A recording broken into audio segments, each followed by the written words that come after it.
Just to let you know this, the world has reached the 7 billion mark in terms of population growth, but that has not grown in tandem with the infrastructure in the world. On Business Defined, O'Brien Kimani has more to tell us on that. Thank you so much for watching. I'm Joy Kiruki. Over to you, O'Brien. Thank you very much, Joy Kiruki. You got it right. In fact, the 7th billion member of the human race is expected to be born on Monday between 10 a.m. and 3 p.m. This kid is expected to be born in the province of Artik in the state of Armenia. The only problem is you have just mentioned in that, whereas the population of the world has ballooned, it has not been the case with the world resources. But still on Monday, I'll be telling you something about the strike that has been called by members of the Ketau later in this bulletin. Thank you very much. Joy, have yourself a lovely afternoon. Well, yes, you got it right. This is Business Defined. Good afternoon. Thank you very much for joining us. This is the last Friday of the month of October. Wherever you are watching, you're most welcome.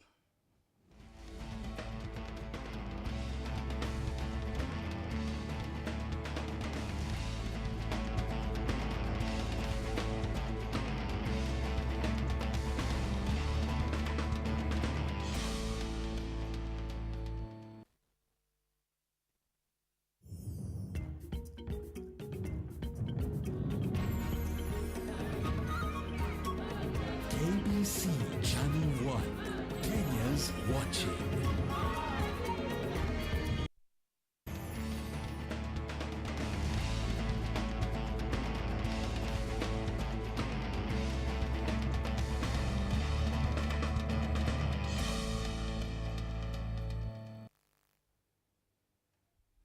Well, many thanks for joining us on Business Defined. I am O'Brien Kimani.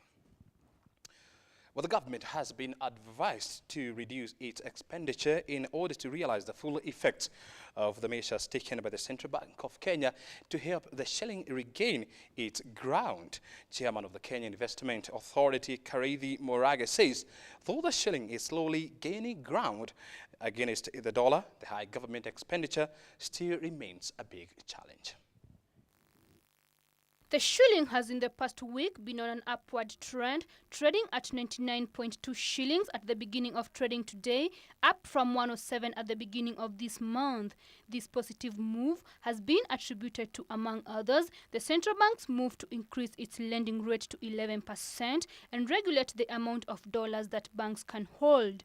However, the chief of the Kenya Investment Authority says, though these measures have been effective, the government also needs to check on its expenditure. The government doesn't seem to be in a very major, urgent drive to reduce what I would call the recurrent expenditure. Reducing the current expenditure requires a bit of political courage, because it means cutting things like foreign trips. Our nations are going to have to work together, or we're not going to solve these major problems. Africa is the wealthiest continent on the planet, yet we're not contributing to the wealth of the rest of the world, and we're looking to the west, we're looking to the north, the south, we're looking everywhere to get our solutions for ourselves. Murage says, though the shilling is slowly gaining ground, the country may still suffer a shortage due to the increase in buying of dollars by other European countries. We have people looking for the dollar increasing in the world. And Kenya being just one of the many, we partly suffer the increase of the demand of the dollar by more hands in the world. The war on Al-Shabaab by the Kenyan military may restore investor confidence in the long term, despite certain sectors like tourism slowing down due to the war. With the impact of the war, there will be a bit of excess importation to sustain the soldiers on the other side. So that equation may, of course, be disturbed in between. Murage noted with concern that the high dollar rate has not benefited exporters to the desired level due to the low intensity of exports in the country. Although the dollar was in our favor going up as farmers, we had not produced more so that we gain more. So the inside inflow of dollars did not go up because the volume of tea was actually lower. Ruth Mutegi, Business Defined. And away from matters shelling to agriculture, what the National Cereal and Produce Board has asked the Ministry of Finance to avail 10 billion shillings for the purchase of maize for the Strategic Grain Reserve. NCPB Chairman Jim Nambaru said the reserve is facing a shortfall of about 4.8 million bags of maize, while the current stock at 3.2 million bags. Drought in parts of the country last year and early this year occasioned a food shortage. Since the quantity of maize in the Strategic Grain Reserve was low, the government resorted to importing maize in order to feed the nation. After this, the government announced plans to step up quantities in the National Grain Reserve to 8 million bags. It is based on this that NCPB Chairman Jim Nambaru wants the government to take advantage of this period when farmers are harvesting to bridge the shortfall. I want to take this opportunity to appeal to the other government ministries, particularly the Ministry of Finance, to release adequate funds to enable us to buy maize from the farmers so that we can approach this figure of 8 million bags which the President has promised the nation. In addition, he wants maize farmers to make use of storage facilities at 20 NCPB depots across the country so as to avoid post-harvest losses.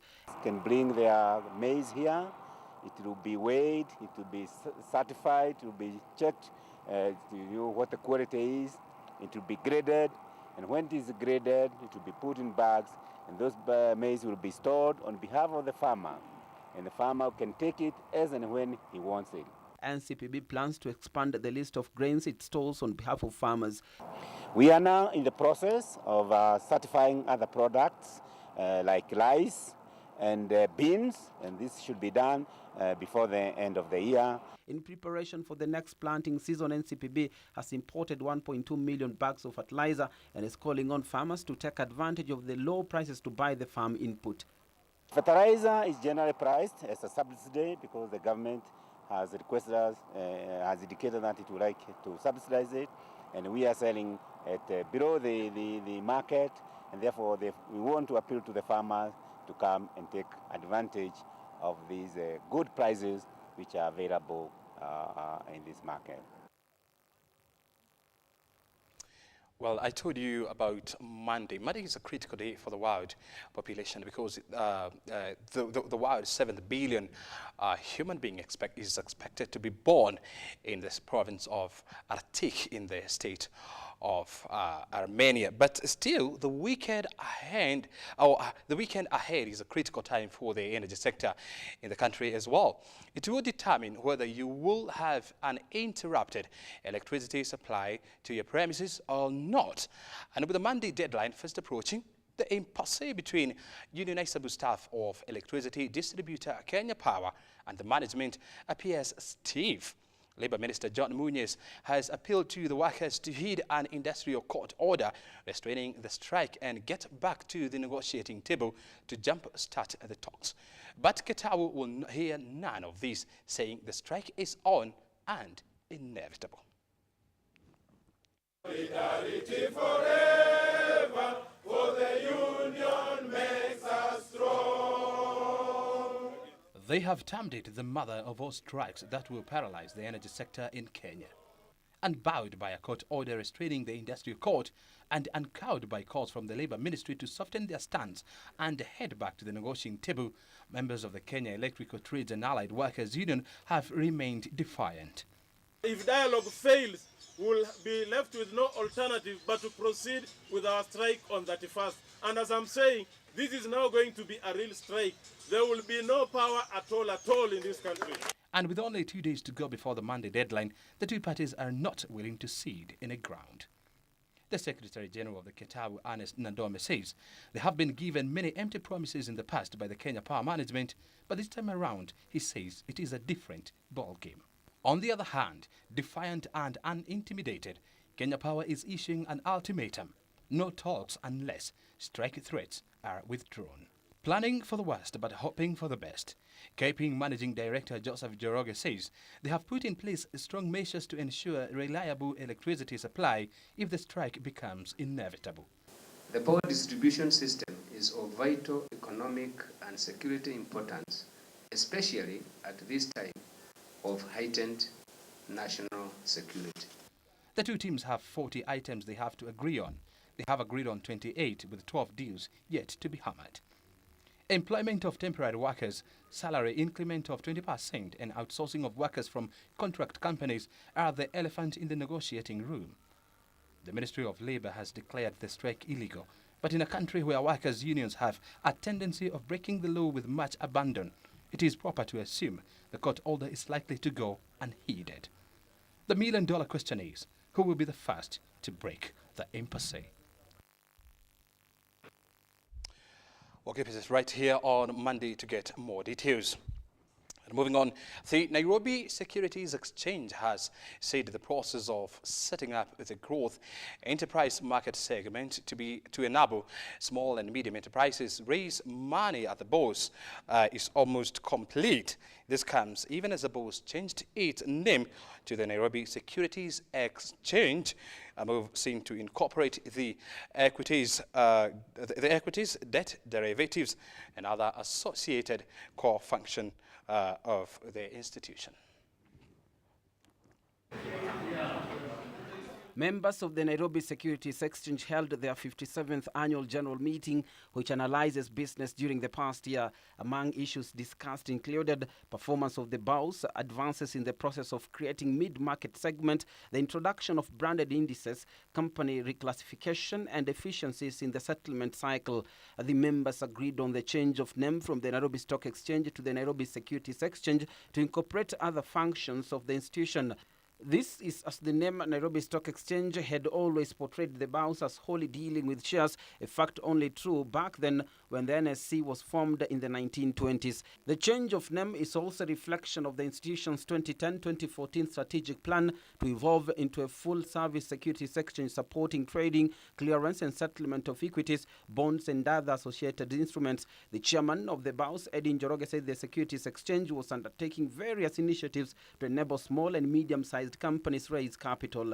He said the NNC had set up a process to create a growth enterprise market segment to enable the SME sector play an effective role as an engine for economic growth, poverty eradication, and employment creation.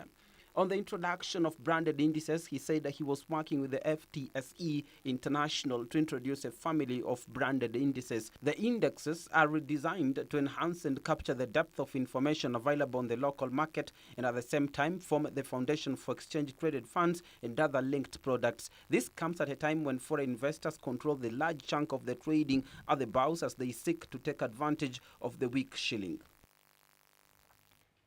And moving on, the Kenyans should brace themselves for harder times as the cost of food may not come down anytime soon.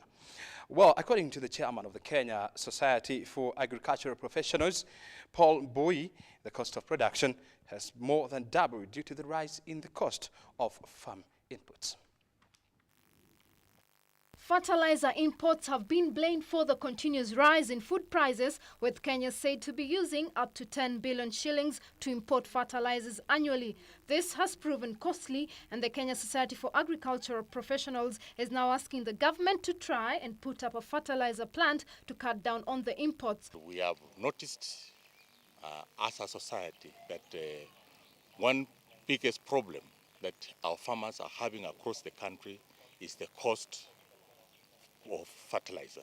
Fertilizer is very expensive and is something that we really need to look at as a country to be able to address food security in Kenya. Mbui noted that in order to put up the plant, the government must work with other East African countries in order to ensure food security and the Vision 2030 is attained. Putting up a fertilizer plant is said to cost about 5 billion shillings, and currently there are only 2 manufacturing plants in South Africa and Nigeria in the profitable fertilizer market. We are asking the government really to come in and mobilize the stakeholders so that we can be able to start manufacturing our own fertilizer in this country.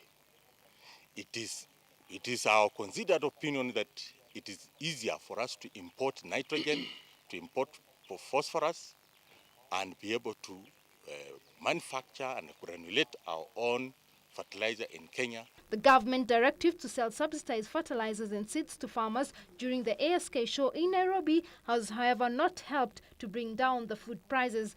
Given that we realize the fuel, the exchange, the cost of money is high because of the interest rates, the cost of money is high, fuel prices is high, the exchange rate is the value of the shilling has gone down. So it is important that at least farmers are taken care of at this point.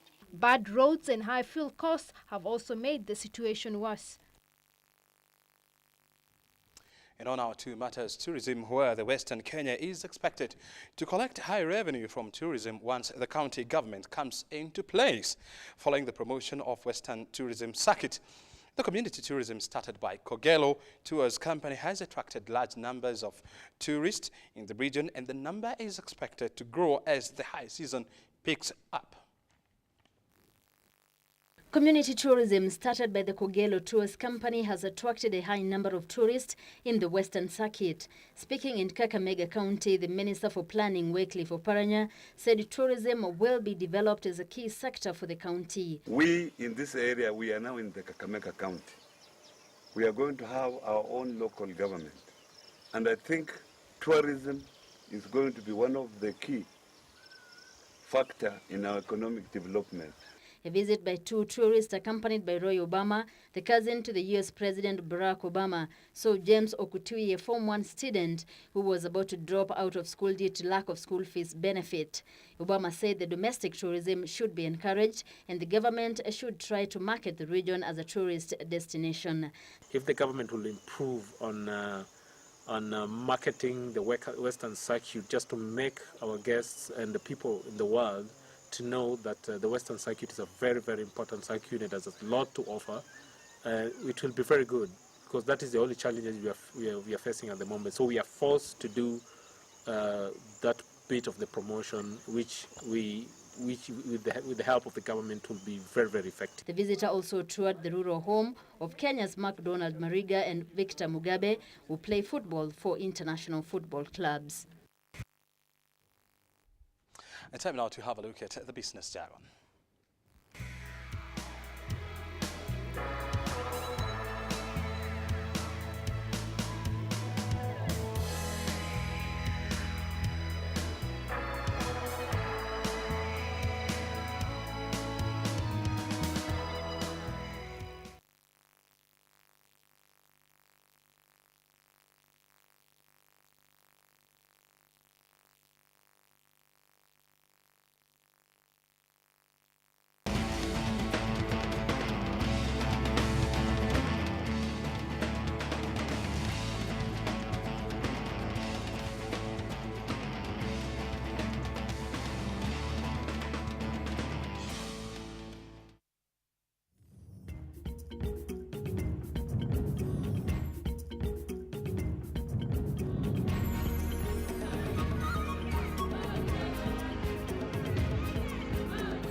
KBC Channel 1, Kenya's watching. I have no control over what my kids do when I'm not around, but I give them the best protection I can.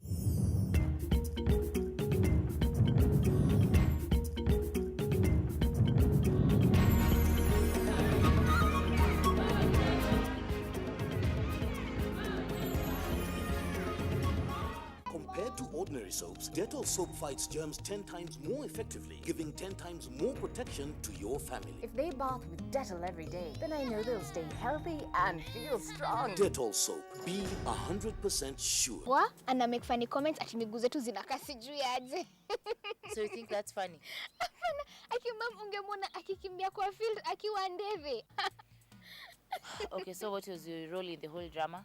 Mazirobo, mimi nakwambia wewe, kuna noma na sikufi peke yangu wewe. Kwani sasa mimi ndio nimekuseti kwa mdosi wako? Sio mimi nimekuseti kwa mdosi bwana. Wewe mazile teo ndio nione kanda maliza hii kesi. Wewe afande, hata na wewe umenizoea bwana. Kwani unafikiri na ukota do? Kwa hivyo kwenda vile kutaenda?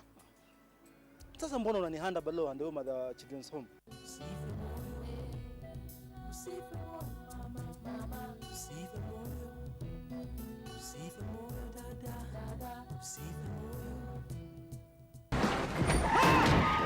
Jesus!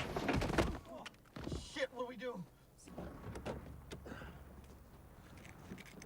Oh. Hey! What the hell?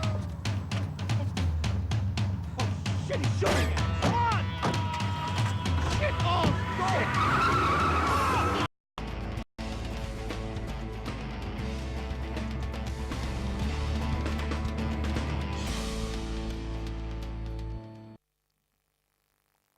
And welcome back. You're watching Business Defined. But a drought-resistant rice variety is being piloted at Pekera Irrigation Scheme in Baringo County as an alternative to maize dependency. Pekera Irrigation Scheme Manager Obiero Owila said there is a need to introduce an alternative grain so that in the event that weather or diseases and pests does not favor maize production due to climate change, then Kenyans can still be food secure. For a long time, Kenya has over-relied on maize as a staple food, despite crop output declining perennially due to erratic weather patterns. However, a drought-resistant rice variety is being piloted to the Pekera Irrigation Scheme in Baringo County. Irrigation Scheme Manager Obiero Owila said rice is one of the rain-fed varieties suitable for the region and can do better under supplementary irrigation. There is need to introduce alternative crops, so that in the event that due to climate change, either the weather does not favor or diseases and pests do not favor production of maize, then we can have other grains. And one very promising grain is rice. Owila said they decided to introduce rice growing in Pekera following an increase of rice consumption by Kenyans in the recent past. Since the consumption of that variety of rice has been increasing in the country, there is need for us also to buy in to the production. To utilize on the limited water resources in the semi-arid area, the management of Pekera has initiated integrated water resource management to add value to every cubic meter of water extracted from lakes, rivers and reservoirs. We can have what we call integrated water resources management, so that we add more value. A cubic meter of water that we extract from the reservoir or from the rivers or from the lakes, we can add more value to it. That very cubic meter of water will produce the maize during irrigation, and when it's still being stored in the store, it's going to produce food for us in terms of fish. The management has also introduced aquaculture and construction of night water reservoirs to ensure maximum utilization of water. And now a look at the regional scene where Uganda's parliament has formed an ad hoc 7-member committee to investigate claims of irregularities in the oil industry. The committee, which will be chaired by ex-minister Michael Warike, is expected to take up 3 months to complete its probe to the allegations facing 3 ministers who were accused of failing bribery in the industry. Meanwhile, Tanzania has reported a 20% increase in gold exports this year. According to the country's central bank, the country exported $1.8 billion of the metal in the year to the August 31st, up from 1.5 billion shillings or billion dollars a year earlier. For these and more stories, here is a roundup of regional news.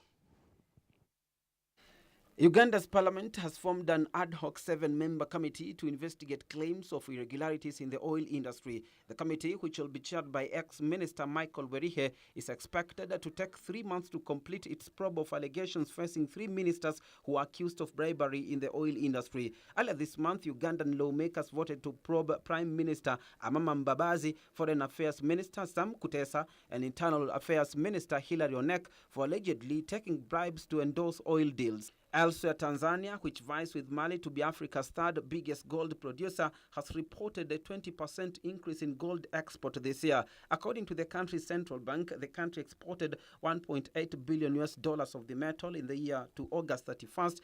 Shipments of tobacco also increased 1.2% to $41.4 million in the period, while coffee exports climbed to $24.1 million from $14.4 million a year earlier. Finally, Zambia's inflation rate for the month of October 2011 has slightly reduced by 0.1% to 8.7% from 8.8% in September last month. The decrease is attributed to reductions in some food and non-food prices. Central Statistical Office Acting Director John Kalumbi says that Zambia recorded a trade surplus valued at 923.3 billion in September 2011, representing a nominal increase of 4.4% from 804.2 billion recorded in August this year, with the exports being more than it imports in the same month. Kalumbi further stated that the country's major export products in September were intermediate goods, raw materials, capital goods, and consumer goods. And back to the local scene, where the Kenya Professional Cleaners Association has been launched with a call on the government to come up with legislations to protect their members' interest. Speaking during the launch, the chairman of the association, Kennedy Kalali, said the association will strive to ensure its members respect and protect the environment by using friendly chemicals and processes. Kenya lags behind in hygiene and sanitation, as research indicates that only 22% of the population is properly sensitized on basic hygiene requirements. Kenya Professional Cleaners Association Chairman Kennedy Kalali said the association hopes to partner with the government and other stakeholders in sensitizing the general public and other relevant organizations on proper waste disposal and separation in order to enable recycling, burning, and availability of compost manure.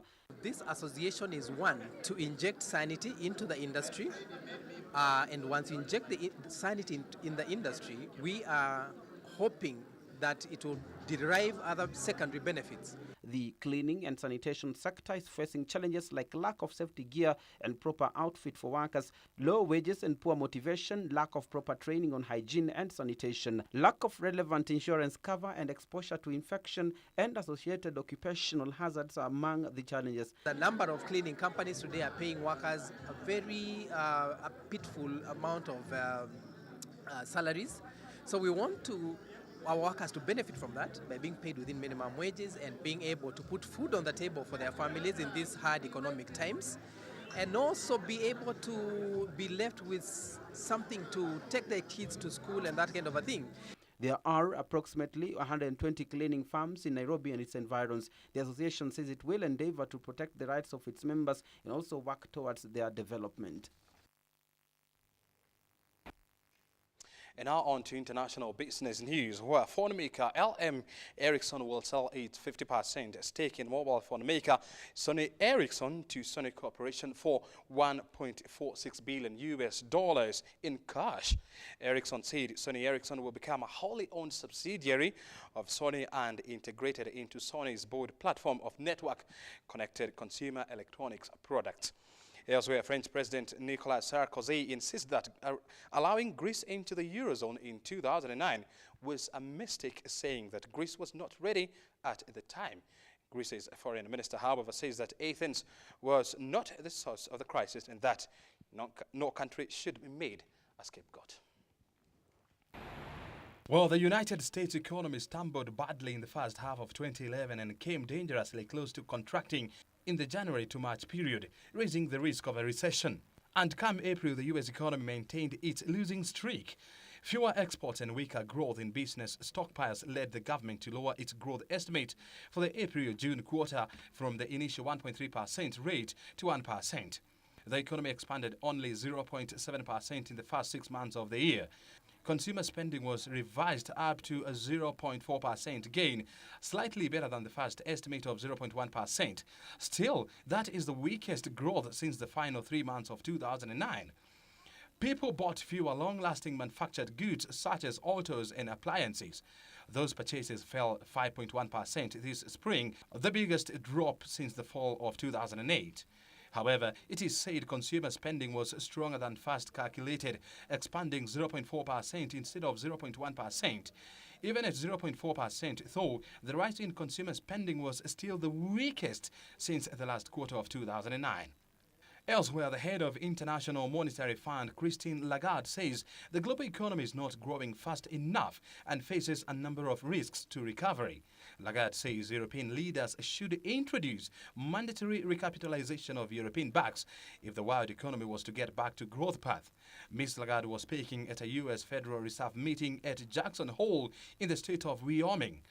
And finally, Japan's governing Democratic Party is expected to choose Finance Minister Yoshihiko Noda as its leader tomorrow after former PM Naoto Kan resigned last week. Noda secured victory in a runoff against Trade Minister Banri Kayeda after a first-round vote in which no candidate won a clear majority. Prime Minister Naoto Kan announced his resignation on Friday last week. He has been criticized for his handling of the quick aftermath. Mr. Noda, 54, is expected to be confirmed by Parliament as Prime Minister tomorrow.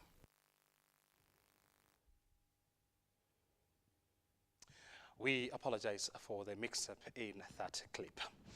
And now turning on to the Nairobi Securities Exchange. Remember, it changed from Nairobi Stock Exchange to Nairobi Securities Exchange, and see how the market performed yesterday. Remember, today is Friday. The market will be closed tomorrow and on Sunday for the weekend.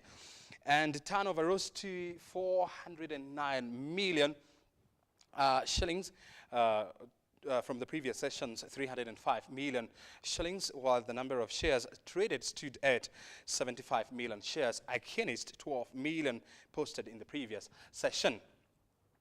The NSE 20 share index was up 1.60% to stand at 3,381.90 points. The all share index, NASI, was up 0.56 points to stand at 74.45 points. The bond market had bonds worth 1.59 billion shillings transacted. And market capitalization stood at 898 billion shillings. And I look now at different counters of the market, where in the agricultural sector, Ria Vipingo moved 146,000 shares at between 19 shillings and 19 shillings and 50 cents.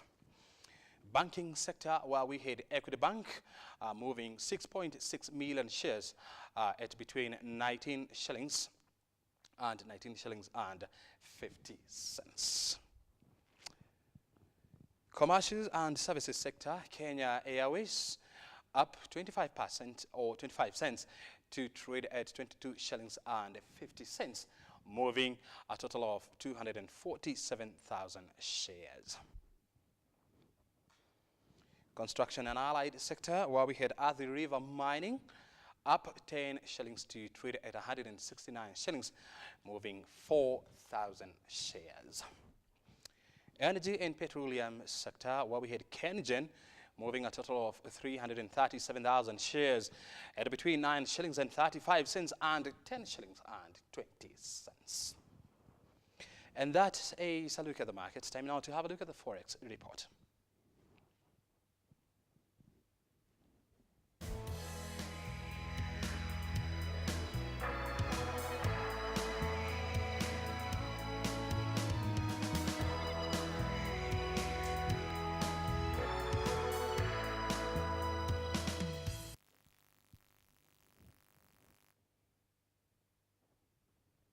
And commodity prices is coming up next.